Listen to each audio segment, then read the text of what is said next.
British সাবেক মন্ত্রী tulip Siddique কড়া চিঠি পাঠিয়েছেন বাংলাদেশের অন্তর্বর্তী সরকার প্রধান উপদেষ্টা ডক্টর মোহাম্মদ ইউনূস এবং দেশটির দুর্নীতি দমন কমিশন বা দুদকের চেয়ারম্যানের কাছে। চিঠিতে তিনি অভিযোগ করেছেন অধ্যাপক মোহাম্মদ ইউনূস ও দুদক ব্রিটিশ রাজনীতিতে হস্তক্ষেপের চেষ্টা করছেন।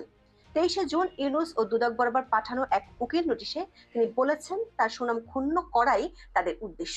সাম্প্রতিক সময়ে টিউলিপের বিরুদ্ধে বাংলাদেশ সরকারের অভিযোগ, সাক্ষাতের জন্য অধ্যাপক ইউনূসকে চিঠি দেয়া এবং তাতে রাজি না হওয়ার প্রেক্ষাপটে সবশেষ এই নোটিশ পাঠানোর বিষয়টিকে আবারও আলোচনা নিয়ে এলো।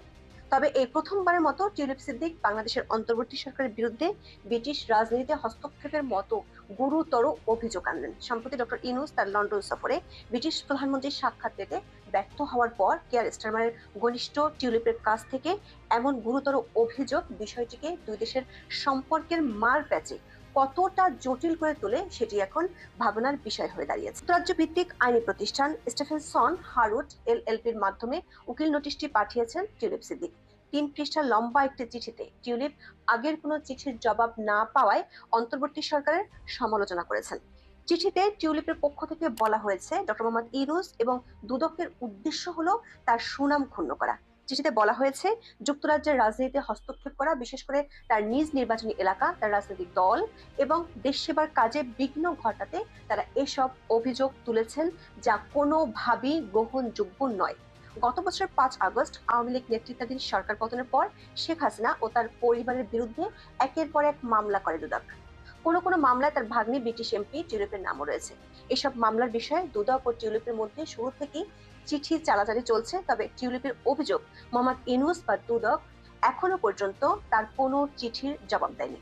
23শে জুনের চিঠিতে টিউলিপ সিদ্দিক বলেছেন গত 18ই মার্চ এবং 15ই এপ্রিল দুদক চেয়ারম্যান ও কমিশনারদের চিঠি পাঠিয়েছিলেন তিনি।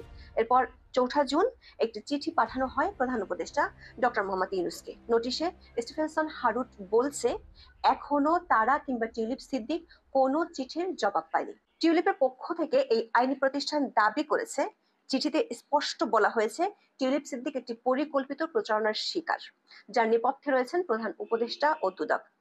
আমাদের চিঠিপত্রে এটা দেখিয়েছি কেন টিউলিপের বিরুদ্ধে ওঠা প্রতিটি অভিযোগ অসত্য। গত 9 জুন 4 দিনের সফরে যুক্তরাজ্যে যান প্রধান উপদেষ্টা মোহাম্মদ ইউনূস। সেই সফরের আগে ইউনূসের সাক্ষাৎ চেয়ে একটি চিঠি পাঠানোর কথা জানান টিউলিপ। চিঠিতে তিনি ইউনূসকে হাউস অব কমন্সে মধ্যাহ্নভোজ বা বিকেলের চা পানের আমন্ত্রণ জানান। প্রধান উপদেষ্টার দপ্তর সে চিঠি পাওয়ার কথা স্বীকার করলেও টিউলিপকে সাক্ষাৎ দেননি ইউনূস। সবশেষ উকিল নোটিশে ইউনূসের সাক্ষাৎ না দেওয়ার সিদ্ধান্তের সমালোচনাও করা হয়। নোটিশটিতে বলা হয়েছে ইউনূসের লন্ডন সফরের কথা শুনে টিউলিপ তার সঙ্গে সাক্ষাতের উদ্যোগ নেন। তিনি দুদকের অভিযোগের বিষয়ে ডক্টর ইউনূসের সঙ্গে আলোচনা করতে চেয়েছিলেন, কিন্তু প্রধান উপদেষ্টা দুঃখজনকভাবে টিউলিপের সেই প্রস্তাব গ্রহণে ব্যর্থ হন। বিবিসিকে দেওয়া সাক্ষাৎকারে টিউলিপের সঙ্গে দেখা না করার যে কারণ ইউনূস তুলে ধরেছেন তার সমালোচনাও করা হয়েছে নোটিশে। বলা হয় বিবিসি রেডিওর সাক্ষাৎকারে ইউনূসের কাছে সুনির্দিষ্টভাবে দুটি বিষয়ে জানতে চাওয়া হয়। প্রথমত, ব্রিটিশ প্রধানমন্ত্রীর সাক্ষাৎ না পেয়ে তিনি হতাশ কিনা। দ্বিতীয়ত, টিউলিপের সঙ্গে তিনি কেন সাক্ষাৎ করেননি এ বিষয়ে প্রধান উপদেষ্টা অবাক করার মতো অবস্থান নিয়েছিলেন। তিনি সেদিন বলেছিলেন যে এটি একটি আইনি প্রক্রিয়া এবং তিনি তাতে হস্তক্ষেপ করতে চান না। টিউলিপ মনে করেন তার সঙ্গে বসার প্রস্তাব প্রত্যাখ্যান করার দুটি কারণ থাকতে পারে। প্রথমত, টিউলিপের বিরুদ্ধে প্রধান উপদেষ্টা যেসব অভিযোগ তুলেছেন সেগুলো মিথ্যা। দ্বিতীয় কারণ তুলে ধরতে গিয়ে অধ্যাপক ইউনূসের একাধিক সাক্ষাৎকারকে উদ্ধৃত করা হয়েছে, যেগুলোতে তিনি টিউলিপের বিরুদ্ধে দুর্নীতির নানা অভিযোগ তুলেছিলেন। নোটিশে বলা হয় তাদের প্রত্যাশা ছিল যুক্তরাজ্যে নির্বাচিত একজন জনপ্রতিনিধির বিরুদ্ধে অভিযোগ তোলার আগে প্রধান উপদেষ্টা সঠিকভাবে তথ্য যাচাই বাছাই করবেন। তার এটাও মাথায় নেওয়া উচিত ছিল দুদকের পক্ষ থেকে যখন তদন্ত চলছে বলে দাবি করা হচ্ছে তখন টিউলিপকে নিয়ে প্রকাশ্যে সমালোচনা করাটা সমীচীন নয়। টিউলিপ বলছেন তার সঙ্গে বসে এসব মিথ্যা অভিযোগ নিয়ে খোলামেলা আলোচনার সুযোগ পেয়েছিলেন ইউনূস, কিন্তু তিনি সেই সুযোগ গ্রহণ না করে দুদকের আড়ালে থাকার সিদ্ধান্ত নিলেন, যা আমাদের কাছে টিউলিপের প্রস্তাব প্রত্যাখ্যানের দ্বিতীয় কারণ বলে মনে হয়েছে। দুদক চেয়ারম্যান বরাবর পাঠানো এই নোটিশের একটি অনুলিপি প্রধান উপদেষ্টাকেও পাঠানোর কথা বলা হয়েছে। নোটিশে টিউলিপ বলেন সার্বিক পরিস্থিতি বিবেচনায় এখন প্রধান উপদেষ্টা ও দুদকের এসব মিথ্যা প্রচারণা থেকে সরে দাঁড়ানোর সময় এসেছে। চিঠিতে বলা হয়েছে দয়া করে এখন এটা নিশ্চিত করুন যে দুদকের তদন্ত কার্যক্রম বন্ধ হয়েছে। আমরা স্পষ্ট করে বলছি যদি এই চিঠি এবং আমাদের আগের চিঠিগুলোর যথাযথ জবাব 30শে জুনের মধ্যে না দেন তবে টিউলিপ সিদ্দিক যুক্তিসঙ্গতভাবে বিষয়টির ইতি ঘটেছে বলে ধরে নেবেন। দর্শক, সাম্প্রতিক সময়ে বাংলাদেশের রাজনীতিতে টিউলিপ সিদ্দিকের নাম বারবার আলোচনায় আসছে। মাত্র ১৬ বছর বয়সে তিনি ব্রিটিশ রাজনীতিতে যোগ দিয়েছিলেন এবং ৪ বার ব্রিটিশ পার্লামেন্টের সদস্য নির্বাচিত হয়েছেন। সবশেষ তিনি যুক্তরাজ্যের অর্থ মন্ত্রণালয়ের ইকোনমিক সেক্রেটারি বা সিটি মিনিস্টার হিসেবে দায়িত্ব পালন করেছেন।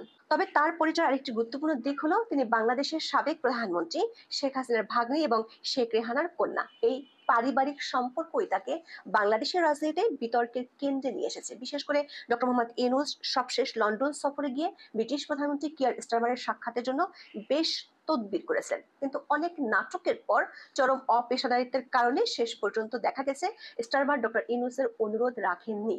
অনেকের ধারণা কিয়ার স্টারমারের দল লেবার পার্টির এমপি টিউলিপের সাথে তার সম্পর্ক খুব ভালো, এক্ষেত্রে বিষয়টি কাজ করে থাকতে পারে। কারণ স্টারমারের সাথে সাক্ষাতের আগেই টিউলিপ ডক্টর মোহাম্মদ ইউনূসকে নিমন্ত্রণ করেছিলেন। যদিও ডক্টর ইউনূসের দপ্তর চিঠি পাওয়ার কথা স্বীকার করলেও তিনি টিউলিপের সাথে দেখা করেননি। বিবিসির কাছে দেওয়া এক সাক্ষাৎকারে ইউনূস বলেছিলেন যে এটি একটি আইনি প্রক্রিয়া এবং তিনি এতে হস্তক্ষেপ করতে চান না। ডক্টর মোহাম্মদ ইউনূসের সরকার ক্ষমতা আসার পর টিউলিপের বিরুদ্ধে বেশ কিছু অভিযোগ আনা হয়। সাম্প্রতিক অভিযোগগুলোর পর তিনি তার মন্ত্রিত্বের পদ থেকে সরে দাঁড়িয়েছিলেন। যদিও তিনি বলেছেন যে এটি তদন্তের সহায়তার জন্য। টিউলিপ নিজেই মন্ত্রীদের নৈতিক মানদণ্ড বিষয়ক উপদেষ্টা লরি ম্যাগনাসের কাছে বিষয়টি জানান। জানুয়ারি মাসে তাকে দোষমুক্ত ঘোষণা করা হয়। উপদেষ্টা টিউলিপের কোনো সম্পদ অবৈধ উপায়ে অর্জিত হয়েছে এমন কোনো প্রমাণ পাননি। তবে ম্যাগনাস বলেন যে বাংলাদেশের সঙ্গে পারিবারিক সম্পর্ক থাকায় টিউলিপের উচিত ছিল সুনাম ক্ষুণ্ণ হওয়ার ঝুঁকি সম্পর্কে আরো সচেতন থাকা। কিন্তু বাংলাদেশের দুদক অভিযোগ করেছে টিউলিপ সিদ্দিক এবং তার পরিবারের সদস্যরা গুলশানে ইস্টার্ন হাউজিং লিমিটেডের একটি বহুতল ভবন থেকে ২টি ফ্ল্যাট অবৈধভাবে দখল করেছেন। দুদক টিউলিপ সিদ্দিকের বিরুদ্ধে আরো ৩টি মামলা করেছে, যেখানে অভিযোগ করা হয়েছে তিনি পূর্বাচল নতুন শহরে নিজের মা শেখ রেহানা, ভাই রাদওয়ান মুজিব সিদ্দিক ববি এবং বোন আজমিনা সিদ্দিক রূপন্তীর নামে মোট ৩০ কাঠা প্লট বরাদ্দ নিয়েছেন। এসব মামলায় তাকে ব্রিটিশ মন্ত্রী হিসেবে শেখ হাসিনার সরকারের উপর প্রভাব বিস্তারের অভিযোগ আনা হয়েছে। দুদক টিউলিপ সিদ্দিককে একাধিকবার জিজ্ঞাসাবাদের জন্য তলব করেছে। গত ৮ই মে একবার তলব করা হয়েছিল এবং ১৪ই মে তাকে হাজির হতে বলা হয়েছিল, কিন্তু তিনি হাজির হননি। এরপর ১৫ই জুন আবারও তাকে ২২ জুন দুদকে হাজির হতে বলা হয়েছে। দুদক জানিয়েছে যদি তিনি নির্ধারিত সময়ে উপস্থিত না হন তবে ধরে নেওয়া হবে যে তার কোনো বক্তব্য নেই। এরই মধ্যে একটি গুরুত্বপূর্ণ বিষয় হলো ঢাকার একটি আদালত পূর্বাচলে প্লট বরাদ্দে অনিয়মের মামলায় শেখ হাসিনা, শেখ রেহানা, রাদওয়ান মুজিব সিদ্দিক ববি, টিউলিপ সিদ্দিক এবং আজমিনা সিদ্দিক রূপন্তী সহ ৫৩ জনের বিরুদ্ধে গ্রেপ্তারি পরোয়ানা জারি করেছে। দুদক তার ১৩ বছরের আয়করের নথিও জব্দ করেছে বলে দাবি করেছে। এসব অভিযোগের প্রেক্ষিতে টিউলিপ এবং তার আইনজীবীরা বারবার বলেছেন দুদক তাদের সাথে সরাসরি যোগাযোগ করেনি, বরং ঢাকার ৫টি ভুল ঠিকানায় নোটিশ পাঠাচ্ছে। তিনি দাবি করেছেন বাংলাদেশের কোনো কর্তৃপক্ষই তাকে এই অভিযোগ নিয়ে সরাসরি যোগাযোগ করেনি।